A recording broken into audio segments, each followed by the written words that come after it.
This episode is sponsored in part by CuriosityStream. Hey, I was just wondering, how have you been? What was the best thing that happened to you this year?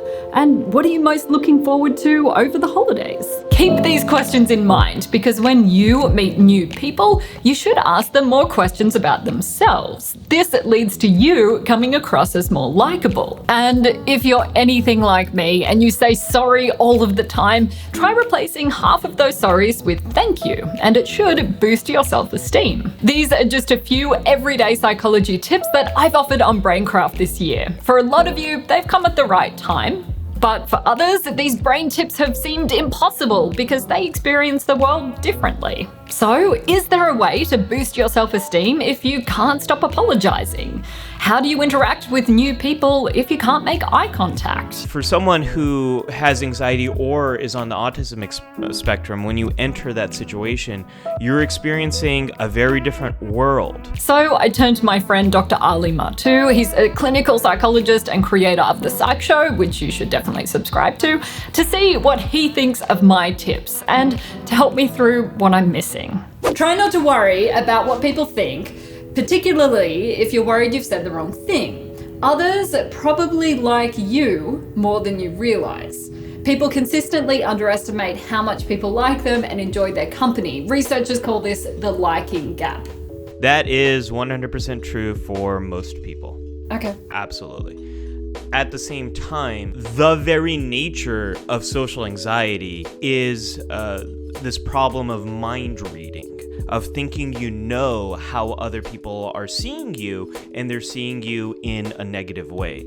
So someone who has social anxiety, asking them to try not to worry what other people are thinking of them, it's like asking them, well, have you tried not being socially anxious? Yeah. So if you had to rate this tip out of 5 brains, how many? Out of 5 brains? Yeah. 5 being great, 0 being terrible. I would say this is in the 3.5 range.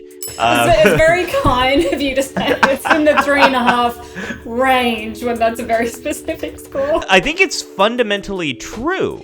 And especially for people on the autism spectrum, one of the things I always say is find your tribe, find your people, find people who love the things that you love. Because when we get experiences where we're able to overcome our anxiety or we're able to find our people, we do discover this fundamental truth that most people like us a lot better than we realize. I think how to get there for people on anxiety and autism spectrum, it needs that qualifier. With that qualifier, I fully give this a 5 out of 5 ratings. Tip number 2, doing something kind for others can improve your mood. Most people want to be happier, but doing something kind doesn't seem like it's generally on people's to-do list for any given day. So try and incorporate it. This is absolutely true. The challenge here is people who might have diagnosable depression or right. And in isolation, this skill is not enough. This skill has to be used with a balance of other skills as well. There's also stuff like self-soothing activities, activating activities, distracting activities, contributing, and then other stuff. The challenge, Vanessa, because I always need to have caveats because I am a psychologist and we cannot definitively clearly say anything. The challenge here is how to contribute can be confusing. And then you add in depression, which can make it hard to get the energy going to plan out something. That can make this a challenge too. So that's why you need a family of stuff if you're really struggling. For sure. How many brains out of 5? I give it 4. 4! Ooh, yeah, I like this. Tip number 3. When you first meet someone, you should ask them more questions about themselves. It can lead to you coming across as more likable. This is absolutely true. I would give this 5 out of 5 because this is probably. Yeah, I like this a lot. Again, I got caveats. Yeah, I got caveats. Come at me.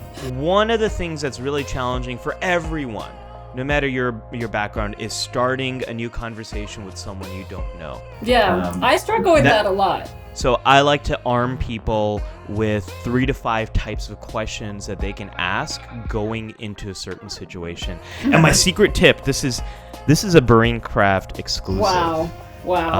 This is big. The thing you always have in common with the other person is you and that other person are at the same place at the same time. And you can always talk about that.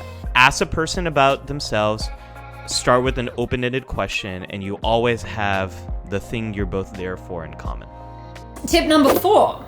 If you say sorry constantly, it can make you and the person you're apologizing to feel worse. Try replacing half of those sorries with thank yous, and it may boost your self-esteem. It's really hard to change this. A big tip I have in general for people who do something often and have struggled to change it is come to terms with it and express that to people. To say, oh, I'm sorry I did that. Gosh, I'm sorry I said sorry. I did it again. Like, I just say I'm sorry a lot. This is just one of my things. Coming to terms with the weird things that you do, because we all do weird things. I do super weird things.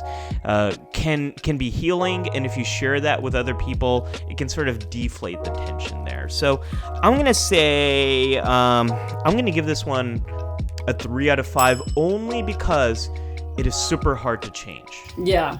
Tip number 5. When you're expressing gratitude, saying thank you, use language that praises others instead of focusing on yourself. So for example, Thank you, Ali, for giving your time and expertise to this video, rather than thanks for making this really easy for me to Yes.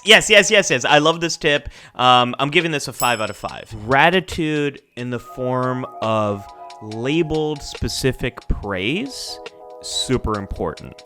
So not thank you, but thank you for specific reason here. Now, oh no, I know, here it comes. Praise can be difficult to receive if you have social anxiety. So the tricky thing about gratitude, expressing gratitude this way, is knowing how to express it in a way that will feel good to the other person.